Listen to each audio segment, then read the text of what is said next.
ദൈവത്തിന്റെ വചനം തിമോത്തിയുടെ ലേഖനത്തിൽ പറയുന്നുണ്ട്, രണ്ടാമത്തെ 2 Timothy 1:7 പറയുന്നത്, God has not given us a spirit of fear, but a spirit of power, a spirit of love and a spirit of a sound mind. ആത്മനിയന്ത്രണത്തിന്റെയും സുബോധത്തിന്റെയും ഒരു മനസ്സിനെയാണ് ദൈവം നമുക്ക് ഓരോരുത്തർക്കും ദാനമായി തന്നിരിക്കുന്നത്. ഹല്ലേലൂയ. ആർക്കൊക്കെ ദൈവത്തിന്റെ സുബോധം വേണം? Hallelujah, hallelujah. സുബോധമുള്ള ഒരേ വ്യക്തിയുള്ളൂ, അതാണ് യേശു ക്രിസ്തു. അപ്പൊ യേശു ക്രിസ്തുവിന്റെ മനസ്സ് നമുക്കുള്ളപ്പോൾ നമ്മൾക്ക് സുബോധം ഉണ്ടാകും. ഹല്ലേലൂയ. നമ്മൾ മർക്കോസിന്റെ സുവിശേഷത്തിൽ കേട്ടിരുന്നു, ഒരു പിശാച് ബാധിത ഒരു വ്യക്തി എങ്ങനെയാണ് യേശുവായിട്ടൊരു കണ്ടുമുട്ടലുണ്ടായപ്പോൾ അവന് സുബോധമുണ്ടായി. ഹല്ലേലൂയ. അപ്പോൾ പ്രിയപ്പെട്ടവരെ, നമ്മുടെ ജീവിതത്തിൽ യേശു ക്രിസ്തു എന്ന നമ്മുടെ രക്ഷകനും നാഥനെയും നമ്മൾ സ്വന്തമാക്കിയാൽ നമുക്ക് സുബോധം ഉണ്ടാകും. നമുക്ക് മനസ്സിലാക്കണം, യേശു ക്രിസ്തു നമ്മളിലൊക്കെ ആഗ്രഹിക്കുന്നത് ഒരേ മനസ്സാണ്, യൂണിറ്റി. അപ്പം സുബോധത്തിന്റെ ഒരു അടയാളം, അല്ലെങ്കിൽ സുബോധം ഉള്ള വ്യക്തിയാണ് എന്നുള്ളതിന്റെ ഒരു അടയാളം, that is a man of unity. ഒരു ഡൈവേർഷൻ, ഒരു ഡിവിഷൻ ഉണ്ടാക്കാൻ ശ്രമിക്കാത്തതും, ഒരു യൂണിറ്റി, ഒരു ഐക്യത്തിന് എപ്പോഴും ശ്രമിക്കുന്നതും, ആ ദൈവരാജ്യത്തിന്റെ ക്ഷേമത്തിന് എപ്പോഴും താല്പര്യമുള്ള ഒരു വ്യക്തിയാണ് സുബോധമുള്ള വ്യക്തി. നമുക്ക് മനസ്സിലാക്കാം, 1 Corinthians 1 10 വചനം വായിക്കുകയാണെങ്കിൽ അവിടെ പൗലോസ് അപ്പോസ്തലൻ വളരെ വ്യക്തമായിട്ട് പറയുന്നുണ്ട്, ഈ യൂണിറ്റി എന്തുമാത്രം, പൗലോസ് അപ്പോസ്തലനല്ല, പരിശുദ്ധാത്മാവ് പൗലോസ് അപ്പോസ്തലൻ വഴി നമ്മളോട് പറയുകയാണ്, ദൈവം ഏറ്റവും ആഗ്രഹിക്കുന്നത് ഒരു യൂണിറ്റിയാണ്, ഐക്യമാണ്. എന്ന് വായിക്കാവോ? സഹോദരരെ, നിങ്ങളെല്ലാവരും സ്വരച്ചേർച്ചയോടെ ഐക്യത്തോടും ഏകമനസ്സോടും ഏക അഭിപ്രായത്തോടും കൂടെ വർദ്ധിക്കണമെന്ന് നമ്മുടെ കർത്താവായ യേശുക്രിസ്തുവിന്റെ നാമത്തിൽ ഞാൻ നിങ്ങളോട് അഭ്യർത്ഥിക്കുന്നു. അപ്പൊ അവിടെ പറയുന്നത് ഏക മനസ്സ്, ഏക അഭിപ്രായം, എവറിഥിങ്, എല്ലാ ചിന്തയെല്ലാം ഐക്യത്തിലായിരിക്കണം. അപ്പോൾ നമ്മൾ ഐക്യത്തിൽ എന്തിനാണ്? കാരണം നമ്മൾ എല്ലാം ചെയ്യുന്നതും ചിന്തിക്കുന്നതും സംസാരിക്കുന്നതും എല്ലാം നമ്മൾ ദൈവമഹത്വത്തിനാണെങ്കിൽ, ആൻഡ് എല്ലാവരുടെയും ആഗ്രഹം ദൈവത്തെ മഹത്വപ്പെടുത്തണമെന്നാണെങ്കിൽ ഐക്യം ഉണ്ടാകും. ഐക്യം ഇല്ലാത്തതിന്റെ കാരണം, അല്ലെ ഭിന്നിപ്പുണ്ടാകുന്നതിന്റെ കാരണം, നമ്മുടെ പ്രവൃത്തിയിലോ ചിന്തയിലോ അല്ലെങ്കിൽ സംസാരത്തിലോ യേശു ക്രിസ്തുവിനെ അല്ല മഹത്വപ്പെടുത്താൻ നോക്കുന്നത്, അതേ സമയത്ത് നമ്മളെ തന്നെ മഹത്വപ്പെടുത്തുവാൻ നോക്കുക, അല്ലെങ്കിൽ നമ്മളുടെ ഒരു സഭയെ മഹത്വപ്പെടുത്തുവാൻ നോക്കുക, അല്ലെങ്കിൽ നമ്മുടെ എന്തെങ്കിലും ആയിക്കോട്ടെ നമ്മുടേതായ സ്വാർത്ഥതയിൽ നമ്മൾ മഹത്വപ്പെടുത്താൻ നോക്കുന്നത് കൊണ്ട് അത് ഇടർച്ചയ്ക്ക് അവസരമാകുകയാണ്. പക്ഷെ നമ്മൾ ചെയ്യുന്നതെല്ലാം യേശു ക്രിസ്തുവിനെ ഉയർത്തുവാനും പിതാവായ ദൈവത്തിന് മഹത്വം കൊടുക്കുവാൻ വേണ്ടിയാണെങ്കിൽ അവിടെ ഡിസ്യൂണിറ്റി ഉണ്ടാകുകയില്ല. കാരണം എല്ലാവരുടെയും ലക്ഷ്യം ഒരേ ലക്ഷ്യമാണ്. അപ്പൊ അവിടെ ഡിസ്യൂണിറ്റി ഉണ്ടാകുകയില്ല. അപ്പോൾ നമ്മൾ മനസ്സിലാക്കണം, അങ്ങനെയുള്ള സഭയാണ് ദൈവം പറയുന്നത്, the gates of hell shall not prevail, I will build, ഞാൻ എന്റെ സഭയെ പണിയും. യേശുവിന് എത്ര സഭയുണ്ട്? 29,552 അല്ലേ? എത്രയാ? ഓ ഹല്ലേലൂയ. യേശു ക്രിസ്തുവിന് ഒരേ ഒരു സഭയേ ഉള്ളൂ. യേശു ക്രിസ്തുവിന് ഒരേ ഒരു സഭയേ ഉള്ളൂ. ആ സഭയുടെ ഹെഡ് ആണ് യേശു ക്രിസ്തു. ആ സഭയുടെ ഓരോ അവയവങ്ങളാണ് നമ്മൾ ഓരോരുത്തരും. അതാണ് നമ്മൾ മനസ്സിലാക്കേണ്ടത്. എപ്പോഴും പറയും, എന്റെ സഭ, അയാളുടെ സഭ, ഈ പാസ്റ്ററിന്റെ സഭയിലാണോ പോകുന്നത്? പ്രിയപ്പെട്ടവരെ, അതൊക്കെ അന്ധതയുടെ അർത്ഥമാണ്. നമ്മൾ പറയുന്നത് ഇന്ന സഭയിലാണോ പോകുന്നത്, ആ സഭയിലാണോ പോകുന്നത്? നമ്മൾ പോകുന്നത് ആരുടെ സഭയിലാണ്? യേശു ക്രിസ്തുവിന്റെ സഭയിലായിരിക്കണം പോകുന്നത്. ആ സഭയിലുള്ളവര് ഒരു കുടുംബത്തിലെ അംഗങ്ങളെല്ലാം ഒരുമിച്ചാണോ? നിങ്ങളെല്ലാവരുടെ മക്കൾ നിങ്ങളുടെ കൂടെയാണോ ഇന്ന്? അല്ല, മക്കൾ പല ഇടങ്ങളിലാണ്. പക്ഷെ ആ മക്കളെല്ലാവരും ആരുടേതാണ്? ഒരേ കുടുംബത്തിലെയാണ്, ഒരേ ഭവനത്തിലെയാണ്. പക്ഷെ അവർ പല സ്ഥലങ്ങളിലാണ് ഇന്ന് ഒന്നെങ്കിൽ ജോലി ചെയ്യുന്നത് അല്ലെങ്കിൽ പഠിക്കുന്നത്. അതുപോലെ തന്നെ ദൈവത്തിന്റെ സഭ ലോകത്തെമ്പാടും പല ഇടങ്ങളിലുണ്ട്. പക്ഷെ അതൊക്കെ യേശുവിന്റെ ഒരേ ഒരു സഭയാണ്. ഇത് മനസ്സിലാക്കണം പ്രിയപ്പെട്ടവരെ. ഇന്ന് സ്വാർത്ഥത കൊണ്ട് എല്ലാവരും പറയുന്നത് ഒരു സഭ ഒരു വ്യക്തിയുടെ അതുപോലെ ആണെന്ന്. പ്രിയപ്പെട്ട, ഒരിക്കലും അത് പറയരുത്. കാരണം സഭ ഒന്നേ ഉള്ളൂ. ആ സഭ യേശു ക്രിസ്തുവിന്റെ സഭയാണ്. അങ്ങനെയുള്ള സഭയെ കുറിച്ചാണ് യേശു പറയുന്നത്, ഞാൻ എന്റെ സഭയെ പണിയും. ആ സഭയുടെ നേരെ the gates of hell shall not prevail against my church എന്നാ പറഞ്ഞത്. ഹല്ലേലൂയ. ആ ചർച്ചിന്റെ, ആ സഭയുടെ എതിരെ നരക കവാടങ്ങൾ പ്രബലപ്പെടുകയില്ല. They shall not win victory against my church. കാരണം എന്താണ്? ഞാൻ പണിത സഭയാണ്. യേശു ക്രിസ്തു പണിത് നട്ട് വളർത്തുന്ന സഭയുടെ എതിരെ ഒരു അന്ധകാര ശക്തിക്കും അവിടെ വിജയം കിട്ടുകയില്ല. ആരൊക്കെ വിശ്വസിക്കുന്നത്? ഹല്ലേലൂയ. അപ്പോൾ നമ്മുടെ ജീവിതത്തിൽ, നമുക്ക് ക്രിസ്ത്യ ജീവിതത്തിൽ നമുക്ക് വിജയം വേണമെന്നുണ്ടെങ്കിൽ നമ്മൾ ആരുടെ സഭയിലായിരിക്കണം? യേശു ക്രിസ്തുവിന്റെ സഭയിലായിരിക്കണം. അത് ഒരേ ഒരു സഭയേ ഉള്ളൂ. അതാണ് റോമൻസ് 15 5-6 വചനങ്ങൾ വായിക്കുകയാണെങ്കിൽ ഒന്ന് വായിക്കുകയാണ്. അവിടെ പറയുന്നുണ്ട്, വി മസ്റ്റ് ബി ഒരേ യേശു ക്രിസ്തുവിനോട് അതേ ഐക്യത്തിലായിരിക്കണം. ഒന്ന് വായിക്കുക ബ്രദറെ. റോമൻസ് 15:5-6. സ്വസ്ഥൈര്യം സമാശ്വാസവും നൽകുന്ന ദൈവം പരസ്പര ഐക്യത്തിൽ യേശുക്രിസ്തുവിനോട് ചേർന്ന് ജീവിക്കാൻ നിങ്ങളെ അനുഗ്രഹിക്കട്ടെ. അങ്ങനെ നിങ്ങളെ ഒത്തൊരുമിച്ച് ഏകസ്വരത്തിൽ നമ്മുടെ കർത്താവായ യേശുക്രിസ്തുവിന്റെ ദൈവവും പിതാവുമായവനെ മഹത്വപ്പെടുത്തുന്നവരായിരിക്കട്ടെ. ആമേൻ. അപ്പോൾ ഒരേ സ്വരത്തിൽ. അപ്പം യേശുക്രിസ്തു ആഗ്രഹിക്കുന്നത് എന്താണ്? നമ്മൾ എന്ത് പ്രവർത്തിച്ചാലും നമ്മൾ ഒടുക്കം പിതാവായ ദൈവത്തെ മഹത്വപ്പെടുത്തണം. അത് ഒരേ സ്വരത്തിൽ ഒരേ മനസ്സോടുകൂടി നമ്മൾ ചെയ്യേണ്ടതാണ്. കാരണം നമ്മൾ മനസ്സിലാക്കണം, അത് സംഭവിക്കണമെന്നുണ്ടെങ്കിൽ നമ്മൾ യേശുക്രിസ്തുവിന്റെ ലോർഡ്ഷിപ്പിന്റെ കീഴിലായിരിക്കണം, കർത്തത്തിന്റെ കീഴിലായിരിക്കണം നമ്മൾ ഓരോരുത്തരും. There will be only one Lord and Master, യേശുക്രിസ്തു മാത്രം. അതുകൊണ്ടാണ് നമുക്കറിയാം ഐസയ പ്രവാചന പുസ്തകം 43-ാമത്തെ അധ്യായം 7-ാമത്തെ വചനത്തിൽ പറയുന്നുണ്ട്, ദൈവം മനുഷ്യനെ സൃഷ്ടിച്ചത് എന്തിനു വേണ്ടിയാണെന്ന്. ഇവിടെ വലിയ ബിസിനസ് ചെയ്യാനോ അല്ലെങ്കിൽ ഇവിടെ വലിയ പല പരിപാടികൾ ചെയ്യാനോ അല്ല. അതൊക്കെ they are all incidental to your existence here. പക്ഷേ യേശുക്രിസ്തു മനുഷ്യനെ, പിതാവായ ദൈവം മനുഷ്യനെ സൃഷ്ടിച്ചത് എന്തിനു വേണ്ടിയാണെന്ന് പറയുന്നുണ്ട്. എന്റെ മഹത്വത്തിനായി ഞാൻ സൃഷ്ടിച്ചു രൂപം കൊടുത്തവരും എന്റെ നാമത്തിൽ വിളിക്കപ്പെടുന്നവരുമായ എല്ലാവരെയും കൊണ്ടുവരുവിൻ. അപ്പോൾ മനസ്സിലാക്കണം, ദൈവം മനുഷ്യനെ സൃഷ്ടിച്ചത് ദൈവത്തിന് മഹത്വം കൊടുക്കുവാൻ വേണ്ടിയാണ്. അപ്പോൾ നമ്മൾ ചെയ്യുന്ന പ്രവൃത്തികളെല്ലാം ദൈവത്തിന് മഹത്വം ഉണ്ടോ ഇല്ലയോ എന്ന് നമ്മൾ ചിന്തിക്കണം. അങ്ങനെ ചെയ്യുമ്പോൾ മാത്രമേ ഞാൻ ദൈവം സൃഷ്ടിച്ച പ്രവൃത്തിയാണോ ഞാൻ ചെയ്യുന്നുണ്ടോ ഇല്ലയോ എന്ന് നമുക്ക് അറിയുവാൻ പറ്റുന്നുള്ളൂ. പറയുന്നത് മനസ്സിലാകുന്നുണ്ടല്ലോ? ഞാൻ ചെയ്യുന്ന പ്രവൃത്തിയെല്ലാം ദൈവത്തെ മഹത്വപ്പെടുത്തുവാൻ വേണ്ടി ആയിരിക്കണം. അങ്ങനെയാണെങ്കിൽ ഞാൻ ദൈവം എന്നെ സൃഷ്ടിച്ച ആ ദൈവത്തിന്റെ പ്ലാനും പദ്ധതിയും എന്റെ ജീവിതത്തിൽ നടക്കുന്നുണ്ട് എന്ന അർത്ഥമുണ്ട്. അല്ലെങ്കിൽ ഞാൻ ദൈവത്തിന്റെ ഹിതമനുസരിച്ച് അല്ല, അതിനുപരി വിപരീതമായിട്ടായിരിക്കും ഞാൻ പ്രവർത്തിക്കുന്നത്. പിന്നെ ഫിലിപ്പിയർക്ക് ലേഖനം 2-ാമത്തെ അധ്യായം 10-11 വചനങ്ങൾ വായിക്കുകയാണെങ്കിൽ അവിടെയും പറയുന്നുണ്ട്, യേശു ക്രിസ്തുവിനെ പോലും ദൈവം ഒരു നാമം കൊടുത്തു. എന്ത് നാമമാണ്? എല്ലാ നാമത്തിന്റെയും ഉപരി ഒരു നാമം കൊടുത്തു. ആ നാമത്തിന്റെ മുകളിൽ എല്ലാ മുട്ടുകളും മടങ്ങും. എങ്കിലും അതെല്ലാം എന്തിനു വേണ്ടിയായിരുന്നു? പിതാവായ ദൈവത്തിന്റെ മഹത്വത്തിന് വേണ്ടിയാണ്. അപ്പോൾ യേശുക്രിസ്തു പോലും പിതാവായ ദൈവത്തെ മഹത്വപ്പെടുത്തുവാൻ നോക്കുകയാണെങ്കിൽ എന്തുമാത്രം നമ്മൾ പിതാവായ ദൈവത്തിനെ ആയിരിക്കണം മഹത്വപ്പെടുത്തേണ്ടത് നമ്മളുടെ പ്രവൃത്തിയിലും ചിന്തയിലും എല്ലാത്തിലും. അപ്പൊ നമ്മൾ മനസ്സിലാക്കണം, ആ ഐക്യം എല്ലാവരുടെയും ലക്ഷ്യം പിതാവായ ദൈവത്തെ മഹത്വപ്പെടുത്തുകയാണെങ്കിൽ തീർച്ചയായിട്ടും ഒരു ഐക്യം, ആ സഭയിൽ ഒരു പൂർണ്ണ ഐക്യം ഉണ്ടാകും. അത് വളരെ പ്രധാനപ്പെട്ട ഒരു കാര്യമാണ്. കാരണം ദൈവത്തിന് ഏറ്റവും കൂടുതൽ സന്തോഷം തരുന്ന ഒരു പ്രവൃത്തി സഭയിലെ ഐക്യമാണ്. ഫിലിപ്പിയർക്ക് 2-ാമത്തെ അധ്യായം 2-ാമത്തെ വചനം ഒന്ന് വായിക്കോ. ഫിലിപ്പിയൻസ് 2:2 ഇംഗ്ലീഷിൽ പറയുന്നത്, fulfil my Joy. Fulfil my Joy, എന്റെ സന്തോഷം. Fulfill my joy by being like-minded, having the same love, being of one accord and of one mind. ഒരേ സ്നേഹത്തിൽ വർത്തിച്ച് ഒരേ ആത്മാവും ഒരേ അഭിപ്രായവും ഉള്ളവരായി എന്റെ സന്തോഷം പൂർണ്ണമാക്കി. എന്റെ സന്തോഷം. അപ്പൊ ദൈവത്തിന്റെ പോലും സന്തോഷം പൂർണ്ണമാകുന്നത് എപ്പോഴാണ്? സഭയിൽ ഐക്യമുള്ളപ്പോഴാണ്. അല്ല, ദൈവത്തിന്റെ സന്തോഷം പൂർണ്ണമാകുന്നില്ല പ്രിയപ്പെട്ടവരെ. സഭയിൽ ഐക്യമില്ലാതെ സഭയിൽ അവിടെ വഴക്കും വിദ്വേഷം ഉണ്ടെങ്കിൽ ദൈവത്തിന്റെ ആ സന്തോഷ പൂർണ്ണതയിലേക്ക് പോകുന്നതിന് നമ്മൾ ഒരു തടസ്സമായി നിൽക്കുകയാണ്. ദൈവം അപ്പോൾ ഏറ്റവും ആഗ്രഹിക്കുന്നത് സഭയിൽ ഐക്യമുണ്ടാകണം, സ്നേഹമുണ്ടാകണം, സന്തോഷമുണ്ടാകണം. കാരണം എന്താണ്? പിതാവും ദൈവവും യേശുവുമായിട്ട് ഐക്യമുണ്ടോ? രണ്ടും ഒന്നാണോ? അപ്പൊ ദൈവം ആഗ്രഹിക്കുന്നത് എന്താ? നമ്മളും അതുപോലെ തന്നെ ഒന്നാകണം. അതുകൊണ്ട് യോഹന്നാന്റെ സുവിശേഷം 17-ാമത്തെ അധ്യായം 11-ാമത്തെ വചനത്തിൽ വളരെ വ്യക്തമായിട്ട് പറയുന്നുണ്ട്. ഹല്ലേലൂയ. ഒന്ന് വായിക്കോ. ഇനിമേൽ ഞാൻ ലോകത്തിൻ്റെതല്ല, എന്നാൽ അവർ ലോകത്തിലാണ്. ഞാൻ അങ്ങയുടെ അടുത്തേക്ക് വരുന്നു. പരിശുദ്ധനായ പിതാവേ, നമ്മെപ്പോലെ അവരും ഒന്നായിരിക്കേണ്ടതിനാ അവിടുന്ന് എനിക്ക് നൽകിയ അവിടുത്തെ നാമത്തിൽ അവരെ അങ്ങ് കാത്തുകൊള്ളണമേ. ആമേൻ. എങ്ങനെയാണ്? നമ്മൾ ഒന്നായിരിക്കുന്നത് പോലെ അവരും ഒന്നാകുവാൻ. So unity is top priority. ദൈവത്തിന്റെ ആ പ്ലാനും പദ്ധതിയിലും ഐക്യം ഏറ്റവും ഉന്നത സ്ഥാനത്തിലാണ്. അല്ലാതെ നമ്മൾ കുറെ മറ്റു കാര്യങ്ങൾ ചെയ്ത് കൂട്ടിയിട്ട് സഭയിൽ വഴക്കുണ്ടാകണമെന്നല്ല. ദൈവത്തിന്റെ പ്ലാനും അല്ലെങ്കിൽ പ്രയോറിറ്റി നോക്കുകയാണെങ്കിൽ സഭയിൽ ഐക്യമാണ് ഏറ്റവും ഉന്നത സ്ഥാനത്തിലുള്ളത്. That is which fulfils God's joy. ദൈവത്തിന്റെ സന്തോഷം പൂർണ്ണതയിലേക്ക് വരുന്നത് സഭയിലുള്ള ഐക്യമാണ്. പക്ഷെ ഇന്ന് ഒരു സഭയിലുള്ള ആയാൽ മറ്റേ സഭയിൽ പോവുകയില്ല. അവിടെ മനസ്സിലായി, നമുക്കറിയാമല്ലോ, നമ്മളെ തന്നെ കുറ്റം പറയേണ്ട കാര്യമില്ല. നമ്മൾ ഇന്ന് സഭകളിൽ ഐക്യമുട്ടുമില്ല, സഭകൾ തമ്മിൽ അങ്ങോട്ടും വഴക്കാണ്. പിശാചിനേക്കാൾ കൂടുതൽ പേടി ചിലപ്പോൾ സഭയിലായിരിക്കും.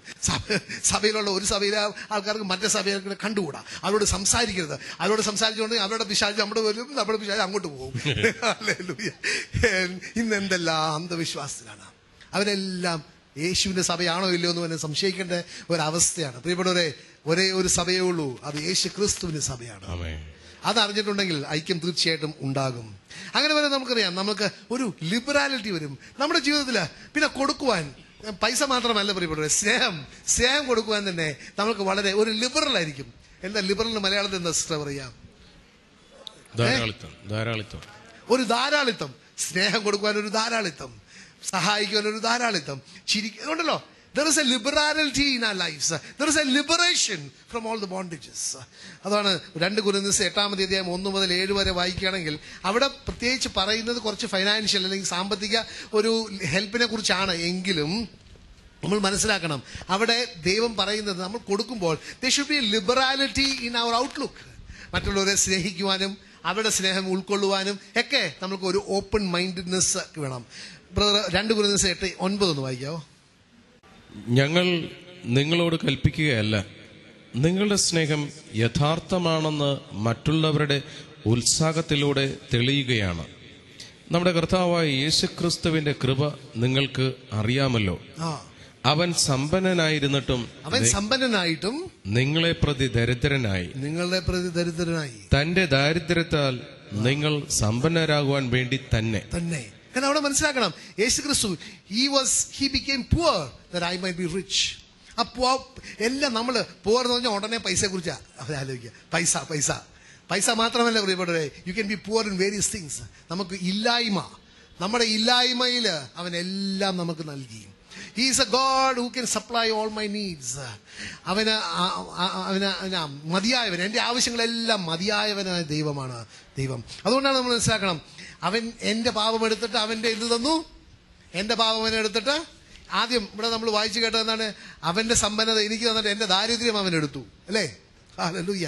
പിന്നെ എൻ്റെ പാപം എടുത്തിട്ട് എന്ത് ചെയ്തു? അവൻ്റെ നീതി എനിക്ക് തന്നു.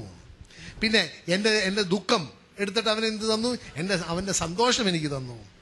എൻ്റെ രോഗമെടുത്തിട്ട് അവൻ എനിക്കൊരു സൗഖ്യം തന്നു. അതെല്ലാം ദൈവത്തിൻ്റെ കൃപയാണ്. എൻ്റെ ബലഹീനത എടുത്തിട്ട് അവൻ എന്ത് ചെയ്തു? എന്നെ ശക്തനാക്കി. പിന്നെ നോക്കുകയാണെങ്കിൽ എൻ്റെ ഹോപ്പ്ലെസ്നെസ്, എൻ്റെ നിരാശ എടുത്തിട്ട് അവൻ എന്ത് ചെയ്തു? എനിക്കൊരു പ്രത്യാശ തന്നു. അതാണ് ദൈവത്തിന്റെ വചനം റോമാർക്കുള്ള ലേഖനത്തിൽ പറയുന്നുണ്ട്, ആ പ്രത്യാശ നമ്മളെ ലജ്ജിപ്പിക്കുന്നില്ല. കാരണം എന്താണ്? ദൈവത്തിന്റെ സ്നേഹം നമ്മുടെ ഹൃദയങ്ങളിലേക്ക് പരിശുദ്ധാത്മാവ് വഴി അവൻ നമ്മളെ അറിയിച്ചിരിക്കുകയാണ്. It is poured out into our hearts by the Holy Spirit of the living God, that how much God loves each one of us. അങ്ങനെ അവൻ നമ്മളെ എന്തുമാത്രം ചെയ്യാണ്. അതിനുപരി ഏറ്റവും അവസാനം ഏറ്റവും ശ്രേഷ്ഠമായത് എന്താണ്? എൻ്റെ പാപം എടുത്തു അവൻ എന്നെ, he made me righteous. എങ്ങനെയാണ്? അവൻ രക്തം ചിന്തി. ഞാൻ ചിന്തേണ്ട രക്തം അവൻ ചിന്തി. എനിക്ക് വേണ്ടി പാപപരിഹാര ബലിയായിട്ട് അവൻ 2007 വർഷം മുമ്പ് ആ കുരിശേൽ കാൽവരിയിൽ എനിക്കും നിങ്ങൾക്കും വേണ്ടി മരിച്ചു. So there is an exchange taking place. അതെങ്ങനെയാണ്? കാരണം പിതാവായ ദൈവവും യേശുവും ഒരേ മനസ്സായിരുന്നു. പിതാവായ ദൈവത്തിന്റെ ഹിതം എന്താണെന്ന് യേശുവിന് മനസ്സിലാക്കുവാനും അത് ഒരു ചോദ്യം ചെയ്യാതെ ചെയ്യുവാൻ തയ്യാറുള്ളവരായിരുന്നു. കാരണം എന്താണ്? പിതാവ് യോഹന്നാന്റെ സുവിശേഷം 3-ാം വചനത്തിൽ വളരെ വ്യക്തമായിട്ട് പറഞ്ഞിട്ടുണ്ട്, God so loved the world that he gave his only begotten son, that whoso believeth in him shall not die, shall not perish, but shall have everlasting life. ആ ദൈവത്തിന്റെ ആ ദാനമായി തന്ന ആ ദൈവത്തിന്റെ ഇഷ്ടം നിറവേറുവാനായിട്ട് യേശുക്രിസ്തു ഇവിടെ വന്നിട്ട് ഒരു പാപപരിഹാര ബലിയായിട്ട് എനിക്കും നിങ്ങൾക്കും വേണ്ടി മരിച്ചു. എന്തുകൊണ്ടാണ്? കാരണം യേശുക്രിസ്തുവിന്റെ വചനം യോഹന്നാന്റെ സുവിശേഷം 10-ാം വചനം പറയുന്നുണ്ട്, യേശുക്രിസ്തു വന്നത് എനിക്ക് ജീവൻ തരുവാൻ വേണ്ടിയാണ്. അതും കുറച്ചാണോ? അളന്നാണോ? അല്ല, അത് സമൃദ്ധമായി ഉള്ള ജീവൻ, abundance of God's life തരുവാൻ വേണ്ടിയാണ് യേശുക്രിസ്തു വന്നത്. അപ്പോൾ മനസ്സിലാക്കണം, ആ ഷെയറിംഗ്, ദ ലിബറാലിറ്റി. അല്ലാതെ യേശുക്രിസ്തു അളന്നു തൂക്കിയാണോ നമ്മളെ സ്നേഹിച്ചത്? അല്ല, ദൈവത്തിന്റെ സ്നേഹത്തിന് അളവില്ല. There is no limit to God's love. There is no condition for God's love. അപ്പോൾ മനസ്സിലാക്കണം, ദൈവം നമ്മളെ അത്രയധികം സ്നേഹിച്ചാൽ ആ ലിബറാലിറ്റി നമ്മളും പഠിച്ച് നമ്മുടെ ജീവിതത്തിൽ നമ്മൾ അത് പ്രാക്ടീസ് ചെയ്യണം. പിന്നെ 2 കൊരിന്ത്യർ 8-ാമത്തെ അധ്യായം 12-ാമത്തെ വചനം പറയുന്നുണ്ട്. അവിടെയും ദൈവം നമ്മളിൽ നിന്ന് ആഗ്രഹിക്കുന്നു. That for if there is a first willing mind, ദൈവം നമ്മളിൽ നിന്ന് ആഗ്രഹിക്കുന്നത് ഒരു മനസ്സാണ്, ഒരു എ വില്ലിംഗ് മൈൻഡ് മാത്രം മതി. ഒന്ന് വായിക്കാവോ? താല്പര്യത്തോടെയാണ് നൽകുന്നതെങ്കിൽ ഒരുവന്റെ കഴിവനുസരിച്ചുള്ള ദാനം ദൈവം സ്വീകരിക്കും. കഴിവില്ലായ്മ കണക്കാക്കേണ്ടതില്ല.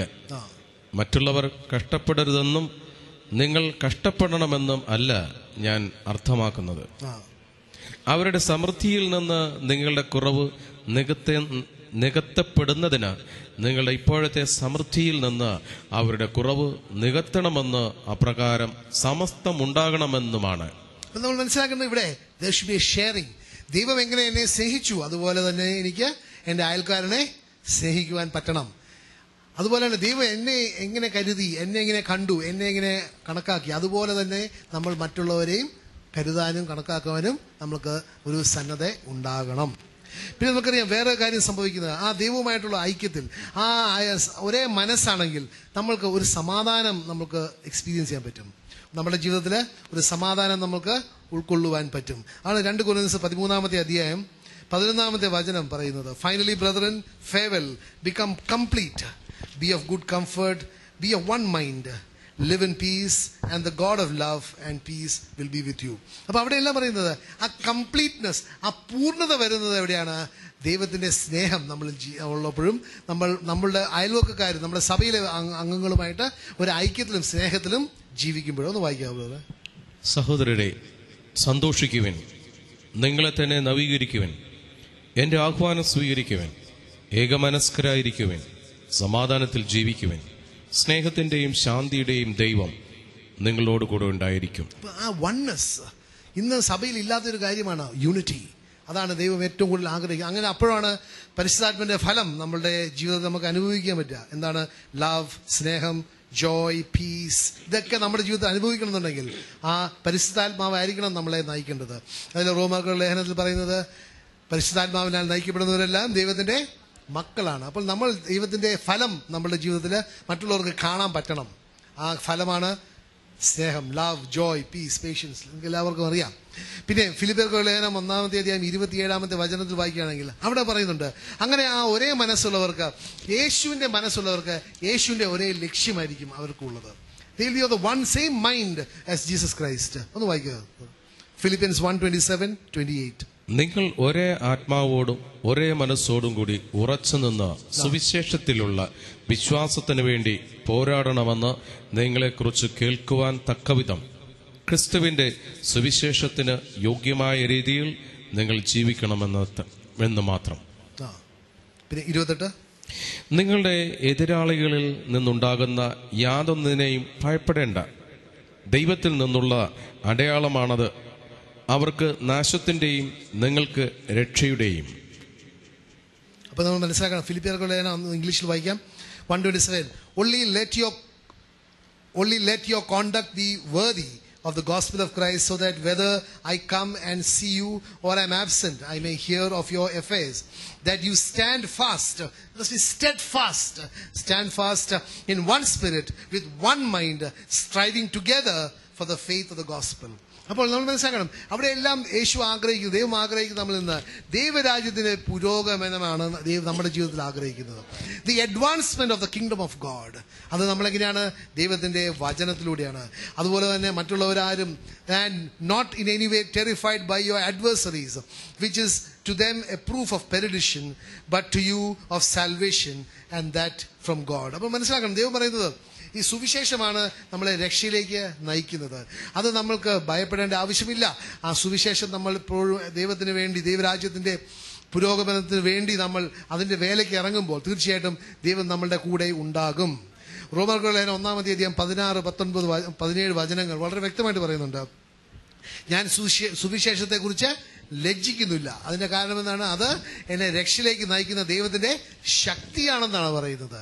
It is A power of God unto salvation. അതൊന്ന് വായിക്കാവോ? സുവിശേഷത്തെ പ്രതി ഞാൻ ലജ്ജിക്കുന്നില്ല. എന്തെന്നാൽ വിശ്വസിക്കുന്ന ഏവർക്കും, ആദ്യം യഹൂദർക്കും പിന്നീട് ഗ്രീക്കുകാർക്കും, അത് രക്ഷയിലേക്ക് നയിക്കുന്ന ദൈവശക്തിയാണ്. അവിടെ യഹൂദരും ഗ്രീക്കും എന്ന് പറയുമ്പോൾ അന്നത്തെ അറിയുന്ന എല്ലാവരെയും അതിനെ ഉൾക്കൊള്ളുന്നുണ്ട്. അപ്പോൾ ഇറ്റ് ഈസ് ഫോർ ദ ജൂ ആൻഡ് ദ ജെന്റൈൽ. യേശുവിനെ ഈ ലോകത്തിലുള്ള എമ്പാടും എല്ലാ വ്യക്തികൾക്കും രക്ഷയിലേക്ക് നയിക്കുന്ന ദൈവത്തിന്റെ ശക്തി ദൈവത്തിന്റെ സുവിശേഷത്തിലൂടെയാണ്. കാരണം ആ സുവിശേഷം യേശു ക്രിസ്തു തന്നെയാണ്. ഹല്ലേലൂയ. ആ സുവിശേഷത്തിൽ എന്താണ് ഉള്ളത്? ആ സുവിശേഷത്തിൽ ദൈവത്തിന്റെ നീതി വെളിപ്പെടുത്തുകയാണ്. ദൈവത്തിന്റെ നീതി വെളിപ്പെടുത്തുകയാണ്. ബ്രദർ ഒന്ന് വായിക്കാവോ 17-ാമത്തെ വചനവും കൂടെ. അതിൽ വിശ്വാസത്തിൽ നിന്ന് വിശ്വാസത്തിലേക്ക് നയിക്കുന്ന ദൈവത്തിന്റെ നീതി വെളിപ്പെട്ടിരിക്കുന്നു. നീതി. അപ്പോൾ ദ റൈച്ചസ്നെസ് ഓഫ് ഗോഡ് നമുക്ക് മനസ്സിലാക്കണമെന്നുണ്ടെങ്കിൽ, ദൈവത്തിന്റെ നീതിയെ കുറിച്ച് നമുക്ക് മനസ്സിലാക്കണമെന്നുണ്ടെങ്കിൽ അത് സുവിശേഷത്തിൽ മാത്രമേ കിട്ടുകയുള്ളൂ. അപ്പോൾ ദൈവം എത്ര നീതിമാനാണെന്നും ദൈവം എനിക്ക് വേണ്ടി മരിക്കുകയും കൊരിന്ത്യസ് ലേഖനത്തിൽ 2-ാമത്തെ ലേഖനം 5-ാമത്തെ അധ്യായം 21-ാമത്തെ വചനത്തിൽ പറയുന്നത് പോലെ പാപമില്ലാത്തവന് ദൈവം പാപമാക്കി. എന്തിനു വേണ്ടി?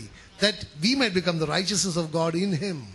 യേശുക്രിസ്തുവിന്റെ നീതിയാകുവാൻ വേണ്ടി ആ പാപമില്ലാത്ത യേശുവിനെ എനിക്ക് വേണ്ടി പാപപരിഹാര ബലിയായിട്ട് അർപ്പിച്ചു, മരിച്ചു.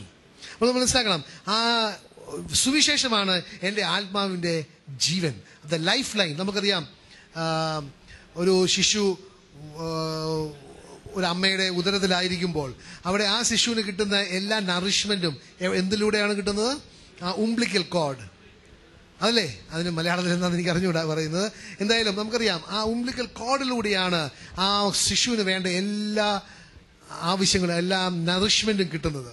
അതുപോലെ തന്നെയാണ് നമ്മളുടെ ആത്മാവിനെ നോക്കുകയാണെങ്കിൽ അതിന് കിട്ടുന്ന എല്ലാ നറിഷ്മെന്റും ദൈവത്തിന്റെ വചനമാകുന്ന ആ ശുശ്രൂഷ, ആ സുവിശേഷത്തിലൂടെ മാത്രമേ ആ ആത്മാവിന് ജീവിക്കുവാൻ പറ്റുകയുള്ളൂ. We are so dependent on that. അപ്പോൾ നമ്മൾ മനസ്സിലാക്കണം, നമ്മളുടെ ജീവൻ, ആത്മാവിന്റെ ജീവൻ സുവിശേഷത്തിലാണ് ആശ്രയിച്ച് ഇരിക്കുന്നത്. പിന്നെ അങ്ങനെ ദൈവത്തിന്റെ ഒരേ മനസ്സുള്ളപ്പോൾ ആ ദൈവരാജ്യത്തിന്റെ ക്ഷേമത്തിനെ മാത്രം ഞാൻ അന്വേഷിച്ച് ജീവിക്കുമ്പോൾ എൻ്റെ ജീവിതം ഒരു എളിമയുള്ള ജീവിതമായിരിക്കും, ഒരു ഹ്യൂമിലിറ്റി ഉള്ള ജീവിതമായിരിക്കും. ഫിലിപ്പിയർക്കുള്ള ലേഖനം 2-ാമത്തെ അധ്യായം 1-ാമത്തെ വചനം ഒന്ന് വായിക്കാം. 1, 2, 3. ഫിലിപ്പിയൻസ് 2, 1, 2, 3. ആകയാൽ ക്രിസ്തുവിൽ എന്തെങ്കിലും ആശ്വാസമോ സ്നേഹത്തിൽ നിന്നുള്ള സാന്ത്വനമോ ആത്മാവിലുള്ള കൂട്ടായ്മയോ എന്തെങ്കിലും കാരുണ്യമോ അനുകമ്പയോ ഉണ്ടെങ്കിൽ. അപ്പൊ അവിടെ പറയുന്നത്, അത് അവിടെ ചില കണ്ടീഷൻസ് പറയാണ്. ഇതിൽ ഏതെങ്കിലും ഉണ്ടെങ്കിൽ നിങ്ങൾ ഈ താഴെ പറയുന്ന കാര്യങ്ങൾ നിങ്ങളുടെ ജീവിതത്തിൽ ഉണ്ടാകുമെന്നാ പറയുന്നത്. എന്തെങ്കിലും ഉണ്ടെങ്കിൽ എന്താണ്? ഒരു കൺസോളേഷൻ ഇൻ ക്രൈസ്റ്റ്, യേശു ക്രിസ്തുവിൽ എനിക്കൊരു കൺസോളേഷൻ ഉണ്ടെങ്കിൽ, അല്ലെങ്കിൽ ഒരു സ്നേഹത്തിലൊരു കംഫർട്ട് ഉണ്ടെങ്കിൽ, അല്ലെങ്കിൽ ഒരു ആത്മാവുമായിട്ടൊരു എനിക്കൊരു കൂട്ടായ്മ ഉണ്ടെങ്കിൽ, അല്ലെങ്കിൽ എനിക്ക് എന്തെങ്കിലും ഒരു എഫെക്ഷനോ അല്ലെ ഒരു കൃപ, ഒരു മേഴ്സി ഉണ്ടെങ്കിൽ, അപ്പൊ എന്തെങ്കിലും നമ്മുടെ ജീവിതത്തിൽ, ക്രിസ്ത്യ ജീവിതത്തിൽ ഉണ്ടെങ്കിൽ ഈ കാര്യങ്ങൾ നിങ്ങളുടെ ജീവിതത്തിൽ ഉണ്ടാകും. എന്താണ്? നിങ്ങൾ ഒരേ കാര്യങ്ങൾ ചിന്തിച്ചുകൊണ്ട് ഒരേ സ്നേഹത്തിൽ, ഒരേ കാര്യങ്ങൾ ചിന്തിച്ചുകൊണ്ട് ഒരേ സ്നേഹത്തിൽ, ഒരേ ആത്മാവും ഒരേ അഭിപ്രായവും ഉള്ളവരായി എന്റെ സന്തോഷം പൂർണ്ണമാക്കും. എത്ര മനസ്സ്, എത്ര അഭിപ്രായം, എത്ര ചിന്തകളുണ്ട്? ഒരേ. സോ ദ യൂണിറ്റി, ആ ഒരേ സുബോധമുള്ള വ്യക്തി എപ്പോഴും ഒരേ മനസ്സായിരിക്കും. കാരണം എന്താണ്? അവന് യേശു ക്രിസ്തുവിന്റെ മനസ്സാണ്. യേശു ക്രിസ്തു മനസ്സ് സിസ്റ്ററിലാണെങ്കിലും യേശു ക്രിസ്തുവിന്റെ മനസ്സ് എന്നിലാണെങ്കിലും യേശു ക്രിസ്തു ആയതുകൊണ്ട് നമ്മൾ ഒരേപോലെ ചിന്തിക്കും. യേശു ക്രിസ്തു എന്നിലും യേശു ക്രിസ്തു ബ്രദറിലും ആകുമ്പോൾ 2 തരത്തിലല്ല ചിന്തിക്കുക. യേശു ക്രിസ്തു ഒരേ തരത്തിലേ ചിന്തിക്കുകയുള്ളൂ. അപ്പോൾ യേശു ക്രിസ്തുവിനെ ഉൾക്കൊള്ളുന്ന വ്യക്തികൾ ഒരേപോലെയേ ചിന്തിക്കുക ഉള്ളൂ. ആ ഐക്യത്തിലായിരിക്കും അവർ മുന്നോട്ട് പോവുക. സിൻസ് ബീങ് ലൈക്ക് മൈൻഡഡ്, അപ്പോൾ അവരുടെ താല്പര്യങ്ങളെല്ലാം ഒന്നായിരിക്കും, ഒരേപോലെ ആയിരിക്കും. ഹാവിങ് ദ സെയിം ലവ്, പരസ്പരവും ദൈവത്തോടും ഒരേ സ്നേഹമായിരിക്കും ഉള്ളത്. Being of one Accord, there is an agreement. നമുക്കറിയാം, മത്തായിയുടെ സുവിശേഷം 18-ാമത്തെ അധ്യായത്തിൽ വളരെ വ്യക്തമായിട്ട് പറയുന്നുണ്ട്, നിങ്ങൾ when you pray in one Accord, ഒരുമയോടെ നിങ്ങൾ പ്രാർത്ഥിക്കുമ്പോൾ നിങ്ങൾ ചോദിക്കുന്നതെല്ലാം ദൈവം തരുമെന്നാണ് പറയുന്നത്. അപ്പോൾ ആ സഭയ്ക്ക് ദൈവത്തിൽ നിന്ന് പ്രാപിക്കേണ്ട കാര്യങ്ങൾ എങ്ങനെയാണ് പ്രാപിക്കേണ്ടതെന്നുള്ള അവർക്ക് അതിന്റെ രഹസ്യം അറിയാം. അപ്പോൾ അവർ സഭയ്ക്ക് വേണ്ടിയും അവരുടെ ശുശ്രൂഷയ്ക്ക് വേണ്ടിയും ഒക്കെ ചോദിക്കുന്നതെല്ലാം ഒരേ വൺ മൈൻഡ്, വൺ അക്കോർഡിലായിരിക്കും ചോദിക്കുന്നത്. അതുപോലെ തന്നെ ആ ഒരേ മനസ്സിലായിരിക്കും അവർ പ്രവർത്തിക്കുന്നത്. കാരണം അവരുടെ ലക്ഷ്യം ഒരേ ലക്ഷ്യമാണ്. അപ്പോൾ there is A total unity. പിന്നെ 3-ാമത്തെ വചനം പറയുന്നത് എങ്ങനെയാണ്? Let nothing be done. ഒന്ന് വായിക്കോ. മത്സരമോ വ്യർത്ഥാഭിമാനമോ മൂലം നിങ്ങൾ ഒന്നും ചെയ്യരുത്. അപ്പൊ എങ്ങനെയാണ് ഞാൻ ചെയ്യുന്നത്? ഒരു കോമ്പറ്റേറ്റീവ് സ്പിരിറ്റ് ഉണ്ടോ, അല്ലെങ്കിൽ എന്നെ തന്നെ പുകഴ്ത്തുവാൻ വേണ്ടിയോ ആയിരിക്കരുത്. എപ്പോഴും മറ്റുള്ളവരെ എന്നേക്കാൾ ശ്രേഷ്ഠമുള്ളവരാണ് എന്ന് നമ്മൾ കരുതി വേണം നമ്മൾ പ്രവർത്തിക്കുക. അങ്ങനെ ചെയ്യുമ്പോൾ പ്രിയപ്പെട്ടവരെ പിന്നെ വഴക്കും ഒരായി ഒന്നും ഉണ്ടാകുകയില്ല, ഒരു സഭയിൽ ഒരു പ്രശ്നം ഉണ്ടാകുകയില്ല. അങ്ങനെ ദൈവത്തിന്റെ രാജ്യം ഇവിടെ സ്ഥാപിതമാകും. പക്ഷെ ഇന്ന് സാത്താൻ വന്നിട്ട്, സാത്താൻ നമുക്കറിയാം ലൂസിഫറിന്റെ ഏറ്റവും വലിയ പ്രശ്നം എന്തായിരുന്നു? അവന്റെ അഹംഭാവമായിരുന്നു. ആ സ്വഭാവം, ആ ആത്മാവ് പല വ്യക്തികളിലും പ്രവർത്തിക്കുന്നുണ്ട്. അപ്പോഴാണ് പറയുന്നത് ഇത് എന്റെ സഭയാണ്, എന്റേതാണ്, മറ്റവരുടെയാണെന്നൊക്കെ. പക്ഷെ പ്രിയപ്പെട്ടവരെ നമ്മൾ മനസ്സിലാക്കണം, മഹത്വമെല്ലാം ദൈവത്തിൻ്റെതാണ്. 4-ാമത്തെ വചനം ഒന്ന് വായിക്കോ. Let each of you look. ഓരോരുത്തരും സ്വന്തം താല്പര്യം മാത്രം നോക്കിയാൽ പോരാ, മറിച്ച് മറ്റുള്ളവരുടെ താല്പര്യവും പരിഗണിക്കണം. അപ്പോൾ നമ്മൾ നോക്കുന്നത് മറ്റുള്ളവരുടെ താല്പര്യമാകണം. അങ്ങനെ വരുമ്പോൾ തീർച്ചയായിട്ടും അവിടെ സ്നേഹം തീർച്ചയായിട്ടും ഉണ്ടാവും. പിന്നെ വേറൊരു കാര്യം സംഭവിക്കുന്നത്, അവിടെ അനുസരണ ഉണ്ടാവും. ഒരേ മനസ്സ്. ഏറ്റവും കൂടുതൽ അനുസരണ ഉണ്ടായിരുന്ന വ്യക്തി ആരാണ്? യേശു ക്രിസ്തുവിനെയാണ്. യേശു ക്രിസ്തു പിതാവായ ദൈവത്തിന്റെ ഹിതത്തിന് അനുസരിച്ച്, നമുക്കറിയാം ഫിലിപ്പിയരുടെ ലേഖനം വായിക്കുകയാണെങ്കിൽ കൂടുതലും ഇന്നത്തെ വചനങ്ങൾ ഫിലിപ്പിയരുടെ ലേഖനത്തിൽ നിന്നാണ്. അവിടെ അനുസരണയുടെ ഏറ്റവും വലിയ ഒരു എന്നാ പറയുന്നത്, personification of obedience is Jesus Christ himself. അപ്പോൾ നമ്മൾ മനസ്സിലാക്കണം, അവിടെ അനുസരണ, ഒരേ മനസ്സുള്ളപ്പോൾ യേശു ക്രിസ്തു എങ്ങനെ പിതാവായ ദൈവത്തിനെ അനുസരിച്ചു, അതുപോലെ തന്നെ നമ്മളും അനുസരണ